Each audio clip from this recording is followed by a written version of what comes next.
एक मर्तबा एक बादशाह महल से निकलकर सुल्तनत की निगरानी के लिए निकला, लेकिन वो रया से खौफजदा था। चुनाचे इसने एक ऐसे आदमी के पास सकूनत इख्तियार की जिसके पास एक गाय थी। जब गाय शाम को वापस आई तो इस आदमी ने गाय से इतना दूध दोया जितना कि 30 गायों से दूध निकलता है। बादशाह बकसरत दूध देने वाली गाय को देखकर दंग रह गया। बादशाह ने सोचा क्यों ना गायों पर टैक्स लगा दिया जाए। दूसरा दिन हुआ तो गाय चरने के लिए चरागाह की जानब चली गई।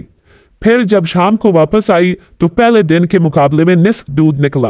ये सूरत-ए-हाल देखकर बादशाह ने गाय के मालिक को बुलाया और कहा कि मुझे ये बताओ कि कल तो गाय ने काफी मिकदार में दूध दिया था, लेकिन आज दूध कम हो गया है।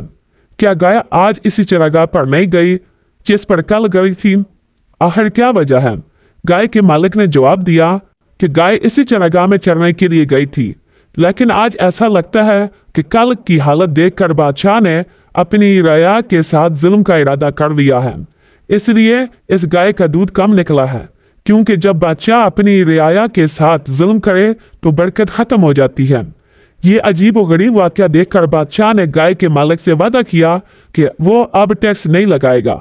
चुनाचे अगले दिन गाय चरने के लिए गई और जब शाम को वापस आई तो गाय ने इतना ही दूध दिया जितना कि पहले दिन निकला था।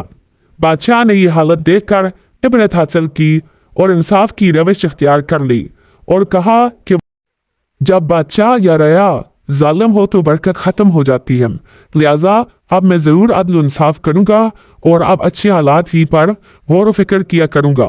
हमें और हमारे हुक्मरानों को भी इस वाकया से इबरत हासिल करनी चाहिए कि हम भी कहीं जुल्म तो नहीं कर रहे और कहीं हमारे हुक्मरान भी कौमी बजट में अवाम पर बेजा टैक्स लगाकर जुल्म के मुर्तकिब तो नहीं हो रहे हैं।